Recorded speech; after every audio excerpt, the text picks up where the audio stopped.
Muy bien, hermanos, quiero invitarle a que abra su Biblia, por favor, en el Evangelio según Juan. Evangelio según Juan, capítulo 11. Así que abra su Biblia, por favor, Juan capítulo 11. Y aquí hay un versículo muy conocido, Juan 11:35. De hecho, es la frase más corta de la Biblia, el versículo más corto de la Biblia. Y cuando hacemos algún mensaje, cuando hacemos algún concurso, siempre preguntamos, ¿verdad? Concurso bíblico, ¿cuál es el pasaje más grande, el capítulo más grande de la Biblia, ¿no? ¿Y cuál es la frase, el texto más grande? Y de repente, ¿cuál es el texto más pequeño? Y está aquí, Juan 11:35. Y es una frase tan corta: Jesús lloró. Entonces, dentro de este pasaje vamos a ver lo importante que son las palabras de vida. Sin lugar a dudas que en este tiempo en que estamos viviendo circunstancias atípicas, donde ya pasó un tiempo de confinamiento y se abre, entre comillas, ¿verdad?, la puerta para que podamos salir y realizar las actividades. Bueno, pues sin lugar a dudas que también la gente necesita esperanza. Nos preguntamos a veces, si estamos en la etapa más crítica de contagio en estas 2 semanas y dentro de 2 semanas se abren las puertas, ahora sí salgan, entonces ¿qué va a pasar? Hoy veo que mucha gente anda afuera.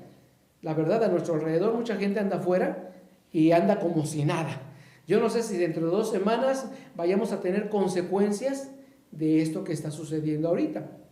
Pero ¿sabe qué hay en el corazón de la gente? Hay incertidumbre. Necesitan esperanza. Hay quienes todavía siguen teniendo miedo. Yo no sé cuál sea la situación en su corazón y en su vida en esta mañana. Pero déjeme decirle que a la luz de la Biblia, hoy vamos a ver un tema muy interesante para nuestra vida y muy atractivo, porque la Biblia sí es atractiva y interesante para nosotros, pero cuando la vivimos, entonces resulta en una transformación segura. Y en esta mañana hemos puesto al mensaje palabras de vida, palabras de vida. Y hay 3 cosas muy importantes que quiero dejar en tu corazón, mi amado hermano y amigo, que son palabras de vida y que son palabras que transforman nuestras vidas, que cambian nuestra vida. Si tú has pensado que la vida cristiana es nada más llegar a un espacio, lugar, sentarse, hacer ciertos rituales, cosas, costumbres, eso no es la vida cristiana. No lo es. Porque si así fuera, entonces mucha gente cambiaría. Pero ¿sabes qué es la esencia de la vida cristiana? Cuando esas palabras de Jesús, eso que está aquí escrito en la Biblia, lo sacamos, lo extraemos, lo obedecemos, lo vivimos, entonces surge una transformación segura. Palabras que dan vida. Juan capítulo 11. Y aquí vamos a ver el acontecer y la historia de uno de los momentos maravillosos del Señor Jesús cuando resucita a Lázaro. Hay 2 ocasiones en las cuales el Señor Jesús resucita a personas. Hay otros pasajes en la Biblia, en el Antiguo y en el Nuevo Testamento, donde hubo resurrecciones. Pero bueno, aquí nada más el Señor Jesús en los evangelios nos habla de 2 resurrecciones muy importantes. Pero en el caso de Juan, déjeme decirle un poco, hermano, en el contexto que vamos a leer. Juan, el evangelio de Juan fue escrito para los gentiles, para los que no eran judíos. Pero de alguna manera el evangelio de Juan tiene 7 señales muy importantes, 7 milagros. Si usted lee el evangelio de Juan, va a hablar acerca de esos milagros. Y el primero de ellos fue cuando Jesús estaba en las bodas de Caná de Galilea. Fue el primero de los milagros. ¿Cuál era la finalidad de mostrar estos 7? Pues evidenciar y dar a conocer que Jesús es el Hijo de Dios y que tenía poder y autoridad. Porque los judíos decían, no puedes venir tú en el nombre de Dios. No puedes decirte tú que eres el Hijo de Dios. Entonces, la finalidad de este libro, en su mayoría, era utilizar esos milagros de Jesús para evidenciar quién era Él mismo. Y aquí llegamos al punto del último milagro que hace Jesús, en donde va a evidenciar su poder y su autoridad. Por eso son esas palabras que dan vida. Miren, vayamos al versículo número del 1 al 5. Dice así: había un hombre enfermo llamado Lázaro, que era de Betania, el pueblo de María y Marta, su hermana. María era la misma que ungió con perfume al Señor y le secó los pies con sus cabellos. Las dos hermanas mandaron a decirle a Jesús: Señor, tu amigo querido está enfermo. Cuando Jesús oyó esto, dijo, esta enfermedad no terminará en muerte, sino que es para la gloria de Dios, para que por ella el Hijo de Dios sea glorificado. Jesús amaba a Marta, a su hermana y a Lázaro. Fíjense cuán importante es esto para nuestra vida. Las palabras de amor tienen acciones de amor. Y sin lugar a dudas que aquí podemos encontrar que Jesús ama a sus amigos. Sí. Cuando escucha a Jesús que van a darle el mensaje de que Lázaro estaba muerto, Lázaro y sus hermanas eran personas muy allegadas a Jesús, y Jesús tenía alguna presión de verdad especial por ellos, ¿no? Alguna vez nosotros hemos tenido algún amigo o amigos, alguna familia, algún matrimonio, alguna persona muy cercana que sentimos algo especial por, ¿verdad? Y bueno, eso está maravilloso expresar eso. No todos pueden ser nuestros amigos, y no podemos necesariamente ser nosotros de todos el amigo, ¿verdad? Bueno, hay características que nos unen, somos empáticos, nos conectan, y a partir de ahí generamos una amistad, y bueno, esto crece. Jesús tenía una relación tan estrecha con esta familia, de tal manera que cuando está enfermo, pues lo que esperan los amigos es de que vengas a verlo, ¿no? Pero sobre todo, buscaban a Jesús porque ellos habían visto, sin lugar a dudas habían escuchado acerca de los milagros que hacía Jesús y del poder y la autoridad que tenía para sanar a muchos enfermos, y sin lugar a dudas que que era el amigo de Jesús, Lázaro, pues bien Jesús podía venir y sanarlo. Jesús amaba a sus amigos. Jesús entendía a los suyos. Miren, cosa interesante que sucede aquí. Dice la Biblia que Jesús estaba en otra región fuera de Betania. ¿Sabe a qué distancia estaba Jesús? Dicen algunas traducciones, a distancia de 3 kilómetros. ¿Qué son 3 kilómetros? Miren, los que vivimos aquí en la región, haga de cuenta que es del centro, en el templo donde estamos ubicados, a San Martín Alchichica. Del centro a Rancho Juanitos. Serán que unos 10 minutos en carro, 8 minutos en moto, 20 minutos en bicicleta y quizás 45 minutos caminando. Una distancia muy corta. Cuando escuchó Jesús que le habían llegado a decir el mensaje, bien, nosotros podríamos haber dicho, ¿verdad? Oye, Jesús, estabas muy cerca. Caminando, en bicicleta, en lo que sea, pudiste haber llegado. Pero dice Jesús, esto es para glorificar el nombre de Dios. Y miren aquí esta parte, aun cuando ellos eran importantes para Jesús y eran sus amigos, alguien muy especial, Jesús se tomó el tiempo necesario. Entonces, ¿qué pasó? Jesús emitió palabras de amor en sus reacciones. Mire, ¿cómo reaccionaría usted cuando espera que alguien venga, alguien importante, a verlo en una situación de crisis y no llega? Y llega no 1 hora después, no 5 minutos después, 3 días después. ¿Qué haría usted?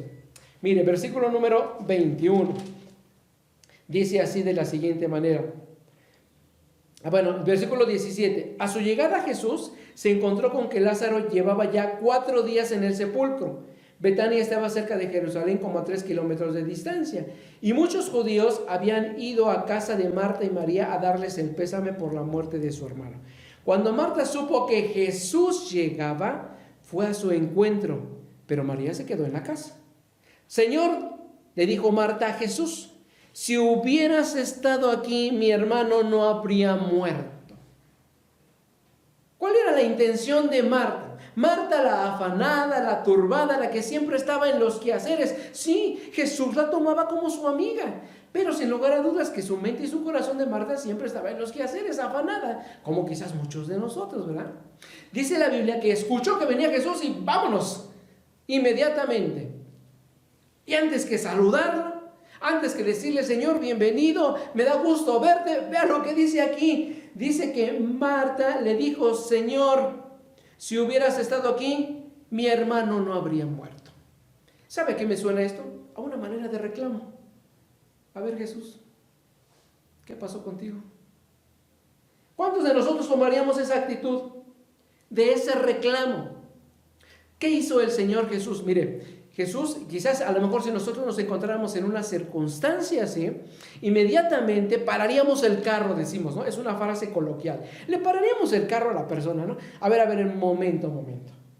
Y empezaríamos a justificar el por qué no llegamos. Y quizás serían situaciones justas o justificables, pero trataríamos de no ponernos en evidencia, ¿no? Y mira, yo estoy aquí por realmente los estimo, pero tampoco espero que me grites, que me hables así. No dijo eso Jesús. A lo mejor tú y yo reaccionaríamos de una manera diferente. Esperábamos al pastor para que viniera a orar por el enfermo y ya murió y hasta lo enterramos y ahora está llegando. ¿Cuántos de ustedes no? ¿Cuántos de nosotros no le diríamos algo al pastor? ¿Y cuántas veces el pastor no reaccionaría? Mire lo que hizo Jesús. Simplemente la escuchó y entonces aclaró con ella. Cuando le dijo, tu hermano resucitará, le dijo Jesús, versículo 23. Yo sé que resucitará en la resurrección en el día final, respondió Marta. Y Jesús le dijo, yo soy la resurrección y la vida. El que cree en mí vivirá aunque esté muerto. Marta llegó y le dijo, Señor, si tú hubieras llegado, y le reclamó, ¿no? Y Jesús dijo, mira, no te preocupes, tu hermano no está muerto, va a resucitar. Sí, Señor, yo sé. Y aquí es uno de los malos entendidos, ¿no? No entendió lo que Jesús le estaba diciendo y entonces ella quiso entender otra cosa. Sí, yo sé que en la muerte vamos a resucitar, cuando tú vengas vamos a resucitar y vamos a tener un encuentro, pero a eso no se refería Jesús, sino se refería al momento. Va a volver a vivir. Jesús entendía sus reacciones. Jesús comprendía sus corazones. Y mire cómo fue la reacción de su hermano. Vayamos al versículo número 32. Ya Marta se había regresado a casa y entonces cuando escucha que el Señor Jesús está ahí, dice versículo 32. Cuando María llegó a donde estaba Jesús y lo vio, se arrojó a sus pies y le dijo, Señor, si hubieras estado aquí, mi hermano no habría muerto. Primera actitud que tiene María a diferencia de Marta. Llega y lo primero que hace, se abalanza sobre sus pies. ¿Recuerda cuando el Señor Jesús resucitó? Y entonces dice que las mujeres fueron al sepulcro y después cuando estuvieron en el camino y que se lo encontraron, se abrazaron sus pies ahí, acto de adoración. María estaba reconociendo a su Señor. Sin embargo, en su corazón también había algo ahí de incertidumbre. Señor, si tú hubieras estado aquí, si tan solo hubieras llegado 2 días antes, mi hermano no habría muerto. ¿Qué dijo Jesús? Nada. Porque escuchó sus sentimientos de estas mujeres, de esta familia. Y mire lo que dice ahí en el versículo número 33. Al ver llorar a María y a los judíos que la habían acompañado, Jesús se turbó y se conmovió profundamente. Miren, son de estas cosas, hermanos, tan maravillosas que cuando pasamos un proceso de duelo, lejos de ir nosotros y a lo mejor estar con la familia, y a veces decimos palabras que ni las sentimos, ni llegan, pero simplemente el hecho de estar ahí, estirar nuestro brazo y abrazar a la persona, a los deudos, llorar con ellos, es esta parte de ser compatibles. Y Jesús estaba haciendo así. Jesús estaba experimentando esta parte, sentía el dolor de ellos y no se mantuvo ajeno. Por eso decimos que esas palabras que dan vida son palabras de amor. Jesús pudo haberle dicho muchas cosas a Marta y a María. Las pudo poner en su lugar dentro de su dolor. ¿Pero qué hizo? Actuó con amor. Y dice aquí la Biblia que él cuando las vio, lo único que hizo fue llorar también con ellas. No hay otro pasaje en los evangelios donde diga que Jesús lloró. Y mire esta parte importante. Nos ayuda a entender cuando Jesús también entiende el sufrimiento que estamos pasando. ¿Cuál ha sido el sufrimiento que tú has pasado? ¿Cuál ha sido el dolor máximo, la pérdida que has tenido? Puede ser a lo mejor un ser querido, puede ser alguna cosa, algún bien material, puede ser tu trabajo, no sé. Pero déjame decirte una cosa, cuando a veces en nuestra vida llega Jesús y nos entiende, pero nosotros le reclamamos, ay Jesús, si te hubiera conocido, hubieras estado ahí, no me hubieran corrido del trabajo, no hubiera pasado esto, hubieras protegido a mi hijo, hubieras esto y esto y esto. ¿Cuántas veces no actuamos como Marta o María, verdad? Sin embargo, Jesús se acerca, entiende nuestro corazón, nuestro pensamiento, nuestras inquietudes, nuestras incertidumbres, nuestros pesares, y Él no dice nada, nos escucha. Y al final muestra estas palabras en acciones de amor. Junto con nosotros llora. Es algo tan maravilloso y hermoso porque cuando hemos experimentado la pérdida de un ser querido, Jesús llega a nosotros y nos abraza. ¿Sabes cómo lo hace? A través de la iglesia, a través de los hermanos, a través de la familia espiritual, nos abraza, nos consuela y da paz. Palabras de amor, pero también son palabras de autoridad. Esas palabras que dan vida son palabras de autoridad. Versículo número 39. Dice así, en el versículo 38, conmovido una vez más, Jesús se acercó al sepulcro. Era una cueva cuya entrada estaba tapada con una piedra. Quiten la piedra, ordenó Jesús. Señor, objetó Marta, la hermana del muerto, que ya debe oler mal, pues lleva 4 días. ¿No te dije que si crees verás la gloria de Dios? Le contestó Jesús. Entonces quitaron la piedra. Jesús, alzando la vista, dijo: Padre, te doy gracias porque me has escuchado. Ya sabía yo que siempre me escuchas, pero lo dije por la gente que está aquí presente, para que crean que tú me enviaste. Otra vez, volvemos a ver cómo el objetivo de estos milagros y de este milagro, de esta resurrección, era que los demás lo evidenciaran, se dieran cuenta y creyeran del poder de Dios. La autoridad de Jesús en sus palabras. La autoridad para quitar la piedra. ¿Dónde están? Quiten la piedra. Y aun cuando Marta llegó, ¿verdad?, y le dijo: Maestro, esto ya huele mal. Ya huele mal. Aun cuando preparaban los cuerpos para tenerlos ahí, ya olía mal. ¿Te imaginas? Yo no sé si en algún momento dado usted ha olido un cuerpo putrefacto, así que huele mal, que está en descomposición. Simplemente a veces pasamos y aquellos cuerpos de animales que están tirados, ¿cómo hieden? ¿Cómo apestan? Ahora imagínese el cuerpo de un ser humano. También empieza su proceso de descomposición y huele mal. La autoridad que tenía Jesús: quiten la piedra. Esa autoridad siguió adelante. Y fíjense, aquí viene la parte clímax de esto. Cuando tiene Jesús la autoridad para llamarnos por nuestro nombre.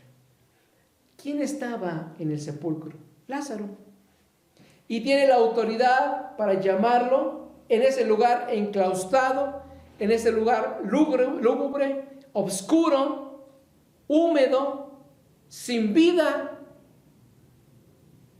Llamó por nombre a Lázaro. Y entonces, versículo número 43. Dicho esto, gritó con todas sus fuerzas. Dice esta versión que tengo, que es la Nueva Versión Internacional. Gritó con todas sus fuerzas: Lázaro, sal fuera. En otra versión dice ahí: Lázaro, ven fuera. En la Reina Valera. Sin lugar a dudas, que imagínense esa escena, ese acontecer, donde Jesús llama por nombre al que está muerto y lo llama para salir y para venir a Él. Y cuando Él habla, su palabra tiene autoridad. Yo me imagino el asombro de todos. Primero la expectación, ¿no? Y quizás la curiosidad, a ver qué va a hacer. Aquí está Jesús, el que ha sanado al cojo, al ciego, al paralítico, al endemoniado, pero aquí está un muerto. Yo no sé, la Biblia no dice cuánta gente se aglutinó alrededor del sepulcro, pero sin lugar a dudas que debió haber sido muchos, porque dice la Biblia que muchos fueron a consolar a Marta y a María, muchos que le conocían a Lázaro, sin lugar a dudas, y estaban ahí. Y en el momento en que grita Jesús, y con ese poder cuando decía, y esa autoridad, ¿no?, les decía a los demonios que salieran fuera, también le dice a Lázaro, sal fuera. ¿Sabes? Jesús resucita con poder y autoridad a los muertos. Y esto estaba siendo una evidencia más. Lo llama a venir a Él y lo llama a resucitar a una nueva vida. Cuando entonces, dice la Biblia, versículo número 44, el muerto salió con vendas en las manos, en los pies y el rostro cubierto con un sudario. Quítenle las vendas y dejen que se vaya, le dijo Jesús. Y hasta ahí la historia. Cuando tú y yo estábamos así muertos, ¿sí? A lo mejor estamos hablando ahorita de una situación de resurrección de vida, de muerte física y resucita. Pero ¿qué tal de la muerte espiritual? ¿Sabes que Jesús llega de tiempo en tiempo y llama por nombre a los muertos espiritualmente? Tú y yo a lo mejor estamos teniendo vida y tú tienes vida y me estás viendo, me estás observando a través de la tecnología. Pero ¿qué tal tu vida espiritual? ¿Está muerta? ¿Sabes cómo es un muerto? Aquel que está vendado, aquel que no puede hacer nada, está imposibilitado, está inerte, no siente. Y a veces así es nuestra vida. No sentimos nada. Van pasando las cosas y no sentimos ni experimentamos ninguna emoción, no sentimos esperanza de la vida, no sentimos proyección de vida, propósito, no vemos nada bien. Estamos muertos espiritualmente.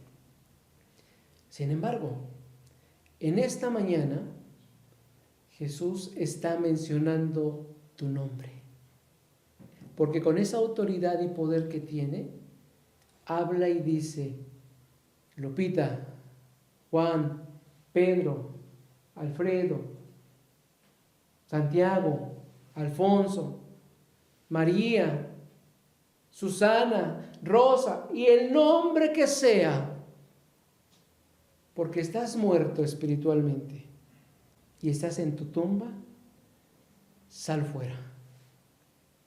¡Wow! ¿Te imaginas lo impresionante? Y Jesús te llama a ti en esta mañana para que salgas del sepulcro donde estás.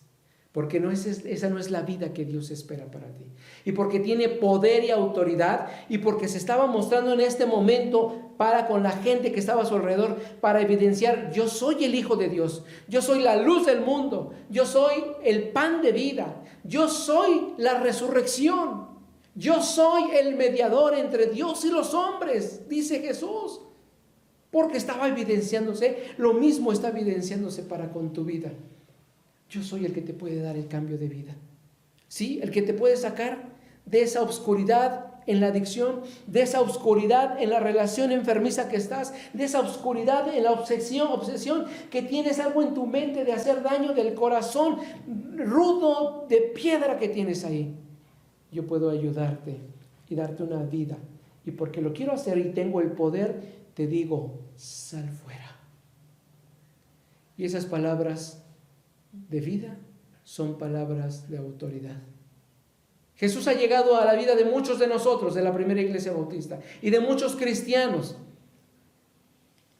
Pero también hay algunos otros que están viviendo en sus sepulcros. ¿Sí? Quizás están viniendo, están yendo a alguna iglesia, a alguna congregación, pero están en un sepulcro. Están muertos espiritualmente. Quizás a lo mejor tú no vas a ninguna congregación, no te reúnes, pero estás muerto espiritualmente. Y en esta mañana Jesús, con autoridad, te dice a ti: ven fuera. Una vez que estás afuera, le quitan todos aquellos vendajes. Y fíjese qué interesante, dice que tenía un sudario en el rostro, ¿no? Y entonces le quitan eso, ¿para qué? Para que pueda ver. Y lo importante en mi vida y en tu vida es eso, que podamos ver las cosas espirituales. Y cuando llegamos a la verdad y al conocimiento de Jesucristo en nuestra vida, se nos quita el velo que teníamos, se nos quita todo aquello en lo que teníamos ahí atrapados, que no nos podíamos mover. La vida cristiana consiste en eso, en una resurrección.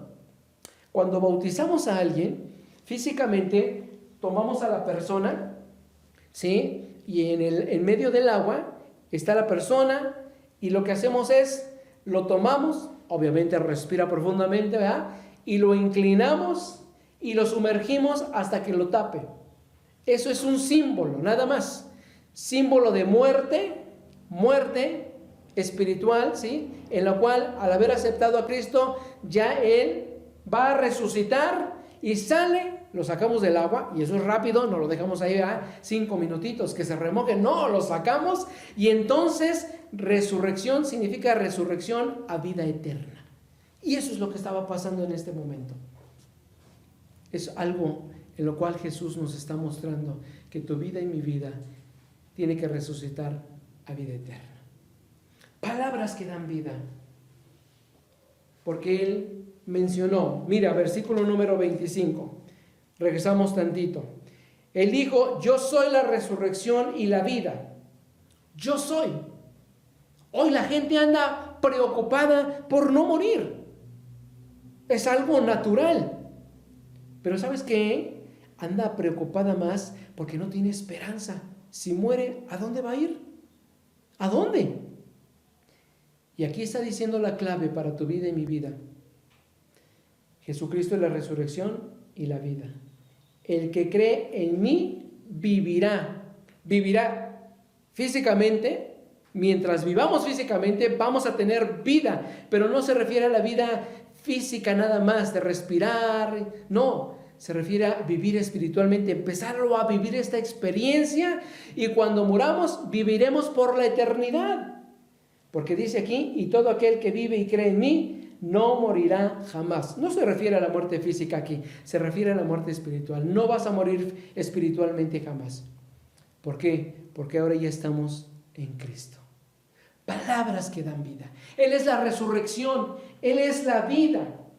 Él es el medio para obtener la salvación. Porque no hay ningún otro mediador, dice la palabra de Dios. No hay ningún otro mediador entre Dios y los hombres. Solamente Jesucristo es el mediador.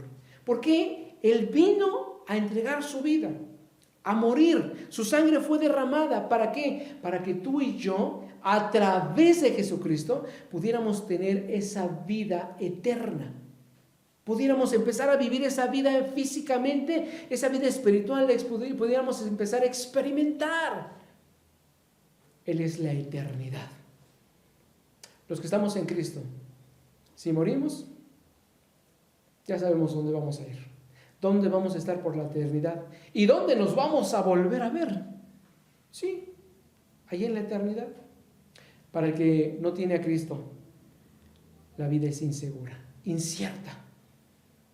Y hay cierto temor, porque no sabe qué va a pasar con él. Por eso decimos que las palabras de vida son palabras eternas. Jesús llegó para dar una evidencia aquí. Y la gente al verlo dice que creyeron en Jesús. Otros no. Pero muchos de los que estaban ahí dijeron verdaderamente, este es el Hijo de Dios. Porque vieron algo físicamente. Pero lo que Jesús quería decirles también era que sus vidas espirituales podían resucitar y ser sacadas del lugar donde estaban. Y en esta mañana Jesús te dice a ti, por tu nombre, con autoridad, con amor, para darte vida, te dice, sal, ven fuera. No es el objetivo de Dios que tú estés en esa cueva por la eternidad. ¿Qué es lo que te ha mantenido ahí?